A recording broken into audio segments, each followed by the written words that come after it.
Happy Friday, everybody, on this live edition of Locked On 49ers, getting into the mailbag, getting into the comments on YouTube in this live Q&A edition, talking everything going on with the 49ers, maybe some quarterback movement now in June as we near Jimmy Garoppolo getting cleared to throw. Will that change some things along with what's going on with potentially Baker Mayfield and Deshaun Watson and tight end you going on with George Kittle and the gang in Nashville? Let's get into everything 49ers and maybe leave work early for the weekend. Why not, huh? And let's talk Niners right now.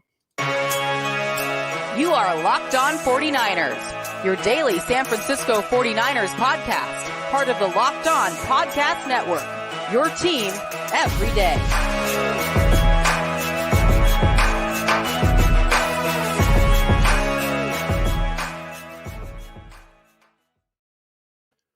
Welcome to Locked On 49ers. Brian Peacock here with you solo on this Friday as I just got a text from Croc. He is at the Statue of Liberty currently in New York as we speak. So shout out to Croc. I hope he doesn't jump in live here because he needs to enjoy his vacation. He's hanging out with the fam and doing all kinds of things, traveling around in New York. So I'm rolling solo on today's podcast and ready to just dive into whatever you guys want to get into. I've got some Twitter questions to jump in on. I see a lot of you folks already getting into the chat and hanging out and would appreciate you guys there. I don't know about the Lakers portion of 49 Lakers handle here, but I do like the Flames. Absolutely. So is it hot enough for you, Brian? It's not that hot where I am right now. It's not too bad for me right now. It gets a little hotter with all the flames in the chat, though. It definitely does. So excited to talk 49ers with you guys. A little old school Brian Peacock solo action on today's pod. Thanks for making Locked On 49ers your first listen every day. Today's episode brought to you in part by Blue Nile.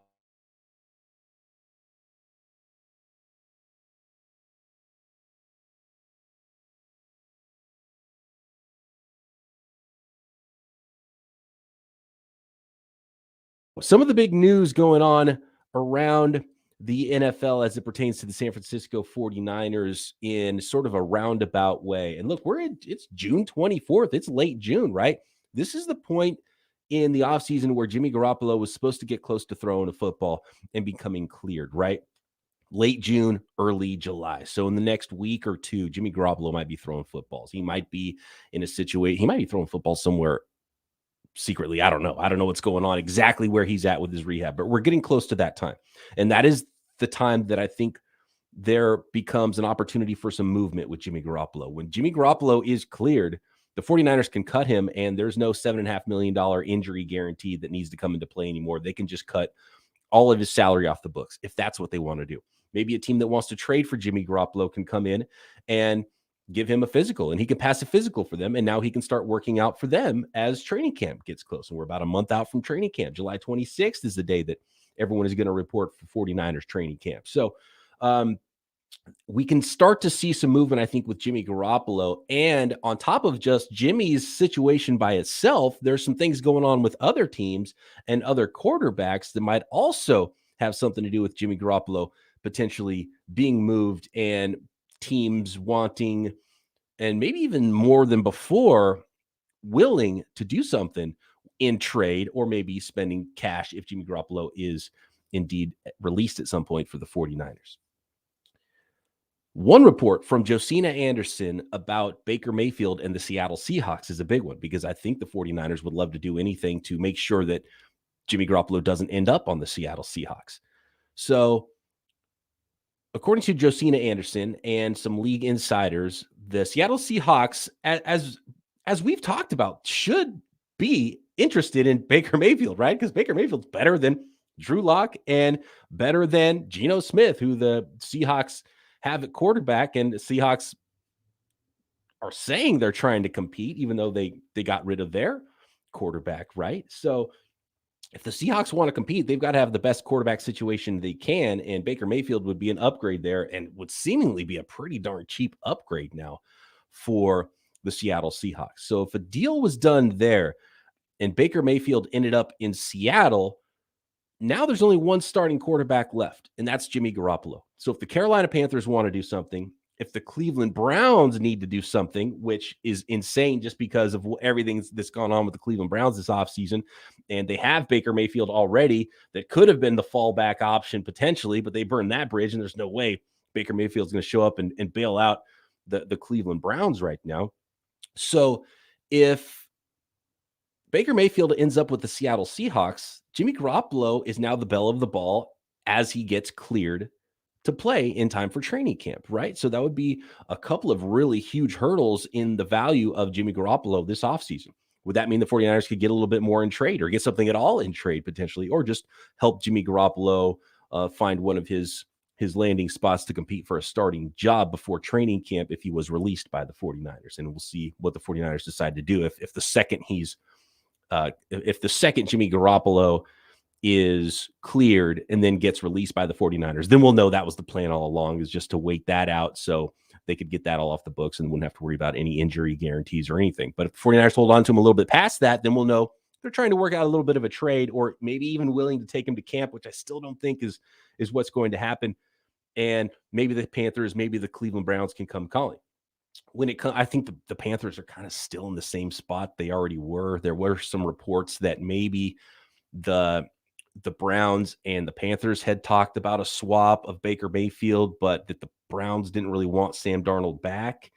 And obviously both those teams have those $18+ million guarantees on both Darnold and Baker Mayfield. So that complicates things, because unlike Garoppolo's contract, those contracts are guaranteed. So Garoppolo could go to a team and restructure his deal and make it more cap friendly, even though he's making technically more money right now. Or if he's released, then he can sign for much less, or do a 1-year deal, do a multi-year deal, whatever.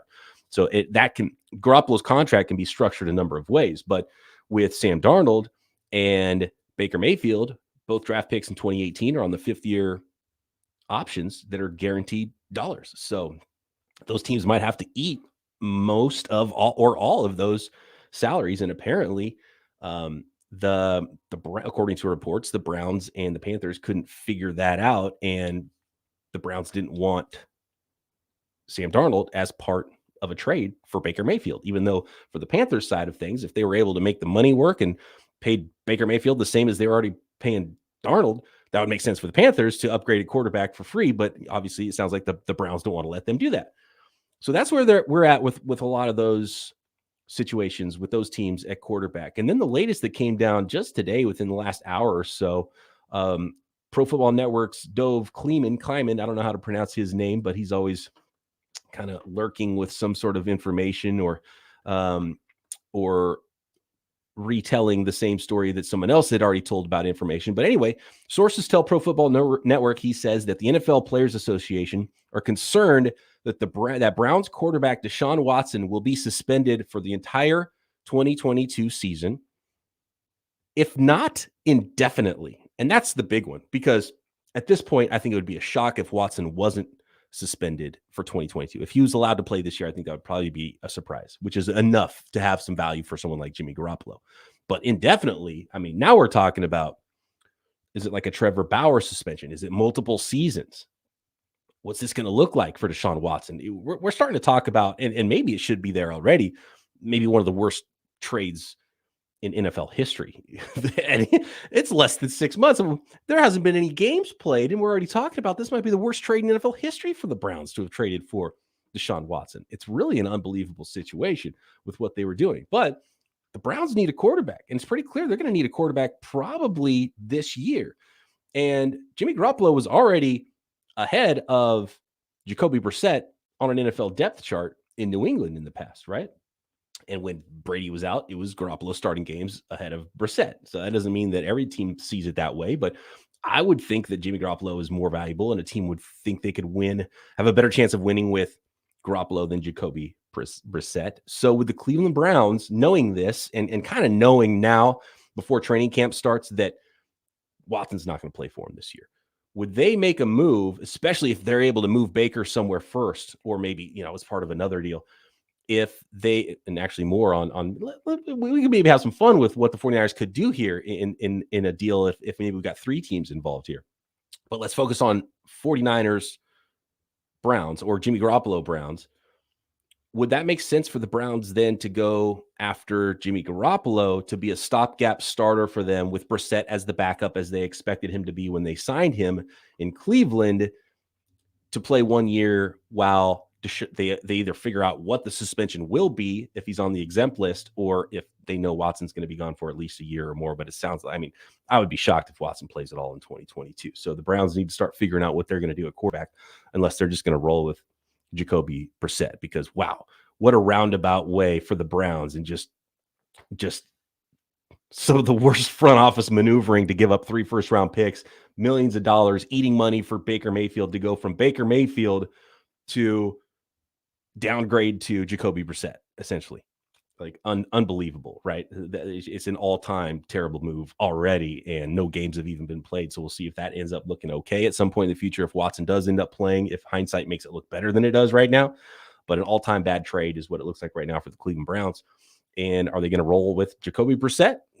I would think they would at least try to do something else and add someone like Jimmy Garoppolo if they could, who would be more of an upgrade than if they would make a swap for Sam Darnold, so I can understand where the Browns would be not wanting to take on Sam Darnold in any of his contract. So that's where we are currently with the Seahawks, the 49ers, and the Browns. I have an idea here that I want to run by you guys about a 3-team trade where the 49ers could not only get something back for Jimmy Garoppolo, but maybe have some control over who goes to Seattle, maybe try to keep both Jimmy G and Baker Mayfield from the Seattle Seahawks. So we'll get into a little bit of that next. We'll get into some Twitter questions and, of course, the live YouTube comments and Q&A as well. So if you have any 49ers questions or comments about what's going on this offseason, what we're learning about the San Francisco 49ers, put them in those comments right now, and we'll get into some of that stuff next. But first, I want to tell the folks out there about our friends at Rock Auto. With the ever-increasing numbers of makes and models, it's pretty much impossible for your local chain store to stock all the parts you need. So why endure that, right? You go to that process and you don't really know exactly what they have in stock, and they are looking at it on their little screen with green writing still. They're in the 90s with their computer system, some of these places still. And whatever, they can't possibly have everything in stock like someone like Rock Auto can in their building, right? And it's probably back ordered for weeks with a lot of these parts right now, but it's an amazing selection at rockauto.com. You got a computer in your pocket. You've got a desktop at home, at work. You can go to rockauto.com and access a massive amount of parts for your car or truck. They have everything you need. It blows me away every time I go to rockauto.com to see what they have in stock and how quickly they can get that out to you. And the prices at Rock Auto are always reliably low. So why spend 50%, 100% markup at your chain store or your car dealership when you can go to rockauto.com, find the part you need, and many times it's a lot easier to fix yourself than you think, like what happened to me recently with my fender flare that popped off my car when I ran over a traffic cone. And instead of spending $500 at the dealership to get that fixed with labor and time and not even knowing if they have everything in stock and not having a car for 2 days or whatever, $40, rockauto.com. Send it to me. It came with the rivets too. Pop them in. Easy peasy. And I fixed my own vehicle for $40. So Rock Auto is a family business serving do-it-yourselfers for 20 years. You should check them out for whatever you need. Big parts, small parts. Go to rockauto.com right now. See all the parts available for your car or truck. Right, locked on in the How Did You Hear About Us box so they know we sent you. Amazing selection, reliably low prices. All the parts your car will ever need at rockauto.com. The most Cleveland Browns move ever. It's pretty insane what's going on with the Cleveland Browns right now, especially if you rewind 12 months ago, the season that Baker Mayfield was coming off the year before last year when he played hurt and probably hurt his own cause because he was playing through pain, which Jimmy Garoppolo probably did the same. He hurt his chances at starting the next season by playing through injuries for his current team to try to win games. I think that happened to both players. And I think both those guys probably have a little bit of gripe for that because I don't know if it helped them necessarily. But anyway, when it comes to the Browns and the Seahawks and the Panthers and the 49ers, you can see how there's something that could work out here and maybe be mutually beneficial. Maybe they've been talking about some of these things, but if you're the 49ers, you definitely don't want you don't want to release Jimmy G and he goes and signs with the Seahawks. And I know a lot of fans would say that, it makes the Seahawks worse because we hate Jimmy. And no, the 49ers don't want Jimmy going to the Seattle Seahawks. And to be honest with you, if you're a 49ers fan, you probably want the Seahawks to roll with Drew Lock and Geno Smith and not even get Baker Mayfield. And because Baker Mayfield, with a chip on his shoulder, playing for a new contract, I could see that being a nice fit with Pete Carroll in that environment in Seattle. And that probably makes them better. So if you're a 49ers fan, you probably don't want Baker Mayfield going to Seattle either. So what if the 49ers, since the Browns don't want to take on Sam Darnold, what if the 49ers could work out a 3-team deal with the Browns and the Panthers? And the 49ers work it out so Sam Darnold comes their way, and in which case they would have to take a little bit of Sam Darnold's salary. I don't think they would have to take it all. At max, half of it, say $9 million. Still cut the rest of the $16 million from Jimmy Garoppolo's salary off. Send Jimmy to Cleveland, and then Baker Mayfield goes to the Panthers. Could that sort of a scenario work out? And then the Seahawks get none of them. The Niners end up getting picks for taking on the money from Sam Darnold's contract that nobody else wants. And they have a backup, and they could potentially rehab Sam Darnold's image, maybe flip him at some point, or maybe roll with him as the backup for Trey Lance. So that's a scenario that I still think makes sense. And I wonder if that could potentially happen. But I do think the Panthers and the Browns would benefit from Jimmy Garoppolo as things are currently. Contracts are a big issue here to try to figure all the money and where that would go and what the compensation would be, if any, in draft picks, right? So does Jimmy get released once he's cleared? Are the 49ers able to get something in trade? Or, as they have stated, they say they're willing to let him come into camp. Will the 49ers actually break camp with Jimmy Garoppolo at quarterback? That is going to be a big theme over the next month or so, especially once Jimmy Garoppolo is cleared to throw. All right. Yes, Raphael, you have that correct. Everybody like and subscribe, please.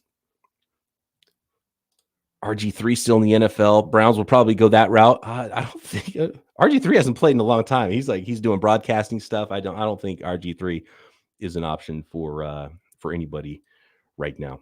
Who wins more games next year, Baker or Jimmy? Oh, I mean, I'm not even for that question. You don't even have to go to the talent part of things. Who's got the path to play right now? I think the best path is probably Jimmy Garoppolo, because at some point I think he'll probably get released if he doesn't get traded, and he'll sign somewhere, and wherever he signs, he'll have an opportunity to start. If Baker goes to Seattle, then you would have that clear and obvious path, and I think he would win that job pretty easily for the Seahawks. And then I'd probably say Baker, because I wouldn't know where Jimmy is. So you got to find a home for one of these guys first. And where that home is will probably have a lot to say about who wins the most games. But I think the Panthers or the Browns could win a lot of games with Jimmy Garoppolo if he was their quarterback. And I'd probably pick Jimmy in that case over Baker in Seattle.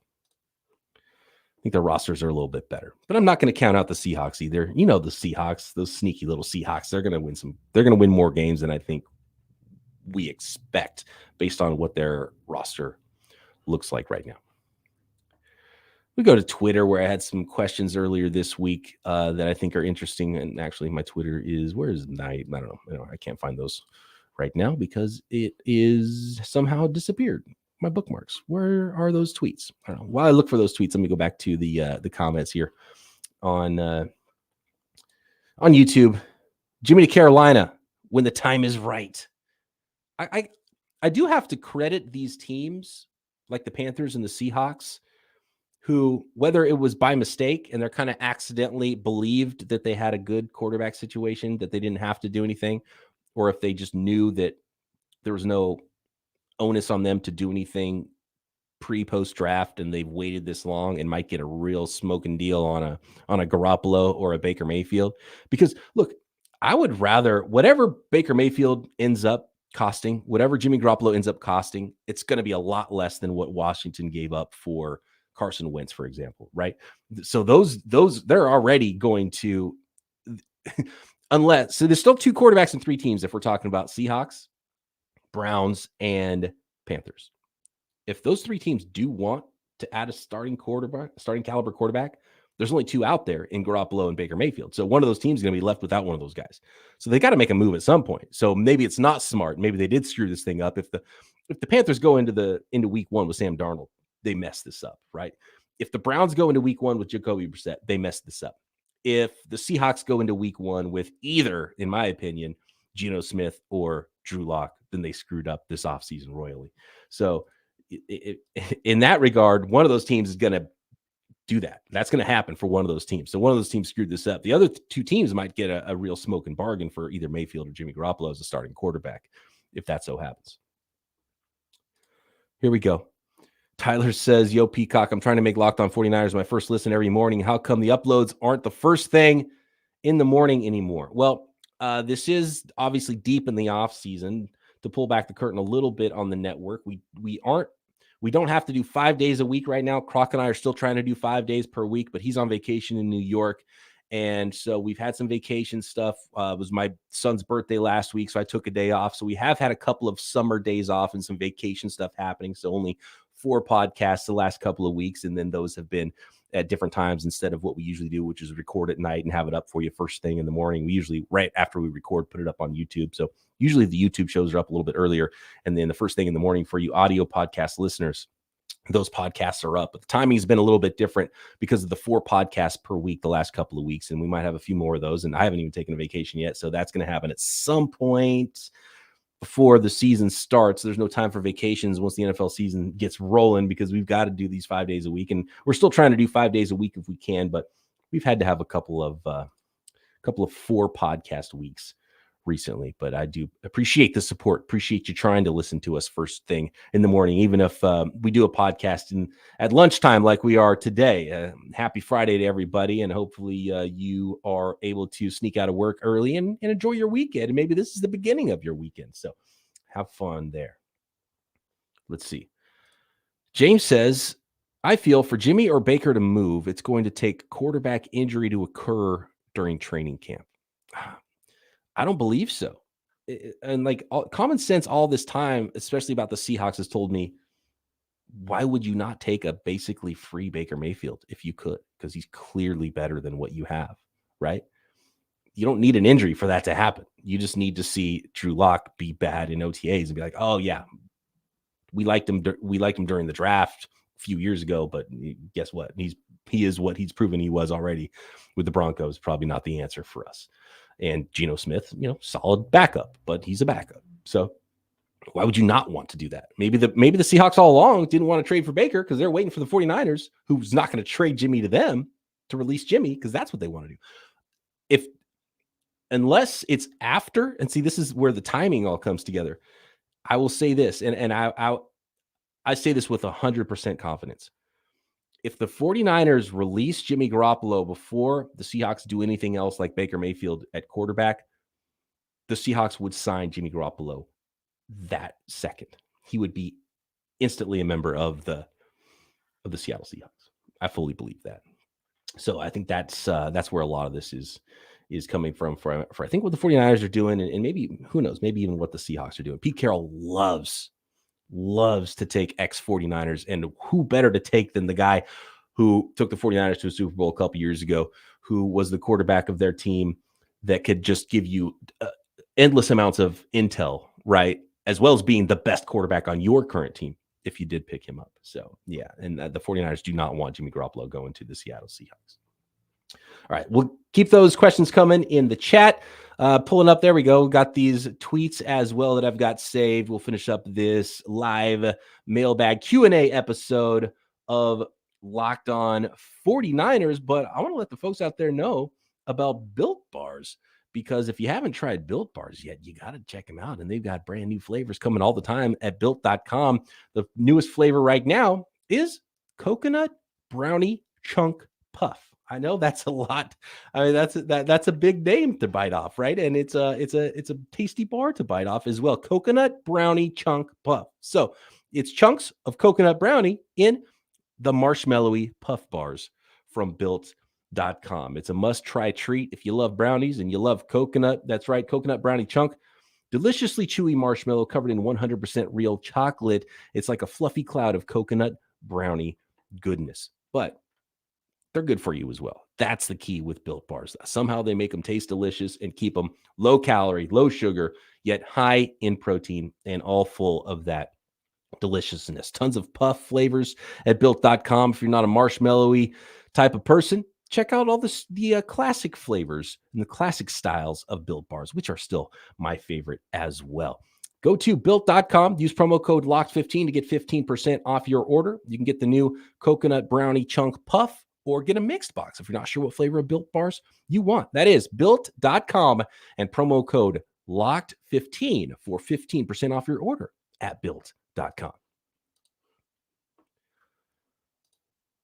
Seahawks took Hyder for a year from the Niners. Now that he's back in SF, is he going to have another stellar year?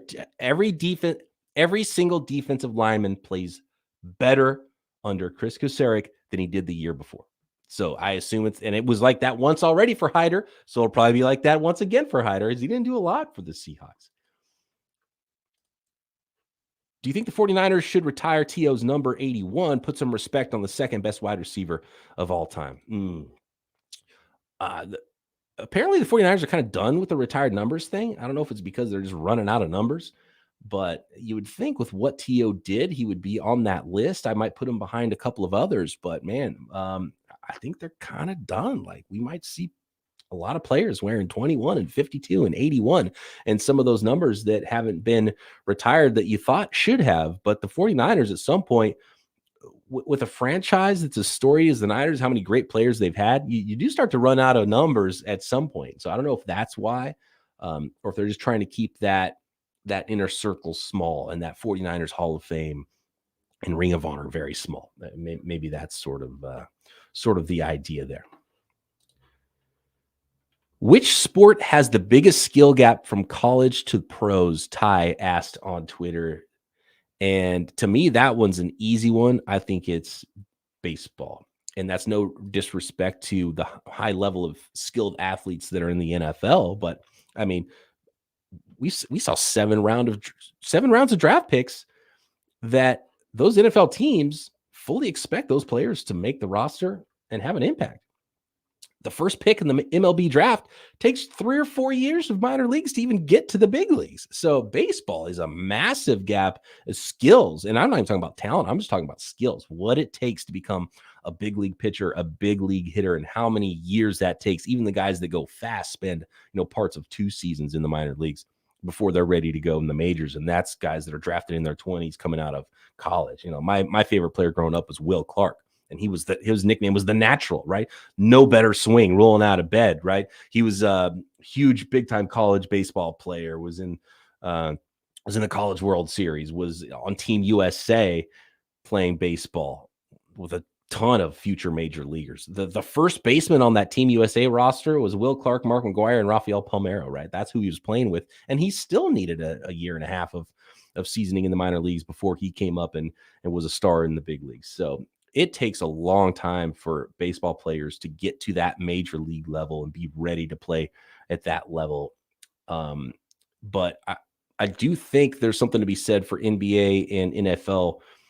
It's more on the talent side of things than the skill. Like there's especially in the NBA, because in the NBA you have a few superstars, but you only have 2 rounds of a draft, and half of the first rounders and almost all the second rounders maybe sit on the bench for a while, and that's about it. So you have a really top-heavy draft, and obviously there's second rounders that become really good players, but you have a really top-heavy draft, and you do have a few stars, and you have some players that are superstars right away from game one. But man, there are so many college basketball teams, so many college basketball players, and the barrier to entry for just pure talent and how, long you are. And just these guys are freaks of nature. And some guys will just never be able to do that. Like, you cannot be that NBA player. Maybe you can work and work and work, and you're like that point guard, right? But are you 6'10"? Sorry, you're not going to be a power forward in the NFL or in the NBA. So there's 2 sides of it. The talent gap is really big in some ways for NBA and NFL because they're freaks of nature. Whereas baseball, it's almost all skill based because there's not as much of a height, weight, speed barrier in Major League Baseball. It is so based on skill. But yeah, to answer your question, definitely go baseball there. Let's see. 49ers, first team to go to 3-digit numbers because of all the retired numbers from amazing players. Yeah, you got to start using 0, 00. Yeah, And it's a good thing. And I think that was part of it, especially in the past before they started to allow other, single digits and some of these other positions to wear different numbers, because like wide receivers wearing 80s, it's like, well, if you retire all the numbers in the 80s that the 49ers should retire, they literally couldn't have guys wearing 80s. Not enough. Can't do it. Can't field a team of guys with 80s at wide receiver and tight end. Let's see. Would you trade Debo for the Saints duo of Michael Thomas and Eric McCoy? I don't know. That's such, I don't know if that's something that anybody would actually consider. It seems like such a Fantasyland Madden sort of an idea, but a starting center and Michael Thomas, I mean, that's huge value. And Michael Thomas's contract's already signed. It's probably going to be less. It's going to definitely be less than what Debo's already getting. So if Michael Thomas is healthy and the Michael Thomas that he was pre-injury, we haven't seen him for a long time, then you absolutely do that deal on paper for the 49ers. Now, 49ers fans already are wearing number 19 jerseys and love them some Debo Samuel. So, that might be difficult to say. And we don't know where Michael Thomas is, mentally. It seems like he doesn't even want to play, or is he that hurt that he can't play? So in that case, then you definitely say no to that deal. So there's a lot of ifs. And I think that one's probably a little too far out there to actually be something that the Saints or the 49ers would consider. Debo's going to stay. He's going to re-sign. That's it. There's no Debo trades. We don't even need to talk about Debo trades.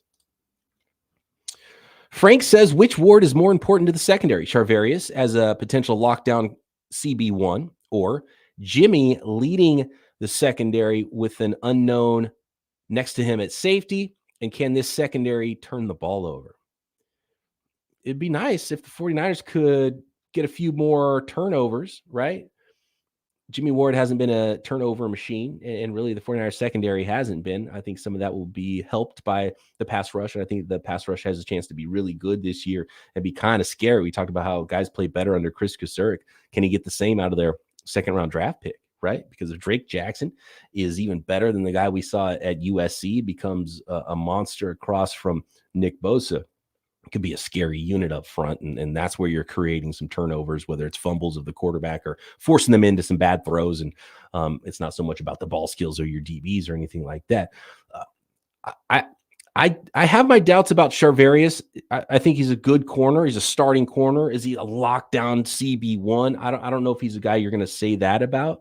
Maybe he proves to be that, and then that would be supremely valuable and more valuable than Jimmy Ward. But I think the value that Jimmy Ward brings, being in the right place at the right time, his range in center field, his versatility to come down and cover guys in one-on-one situations, man coverage. I think Jimmy Ward is so valuable, especially with, some questions about who's going to be that starter next to him. I would still lean toward Jimmy Ward as being the more valuable Ward in the 49ers secondary this year. Let's do one more question here. And I do want to shout out Sean Diego. Earlier this week, tweeted at Croc and myself, and he said, when I see a new Locked On 49ers episode load, I stop whatever non-49ers content I was listening to and play that instead.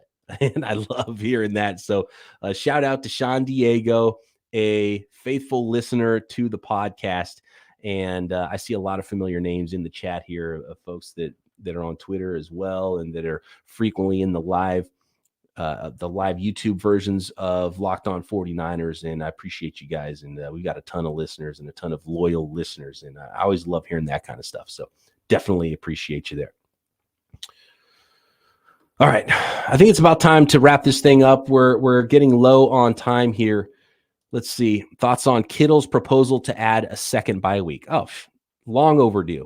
When they added that extra week to the season, I thought you have to add a second bye week. And they kind of did add a bye week in the preseason, only 3 preseason games now. Then there's a little time before the week 1 gets going. So in some ways, the league did give you a little extra week off between training camp and the start of the season, but it's still a marathon now with an extra week long, of an 18-week long season once you start week 1.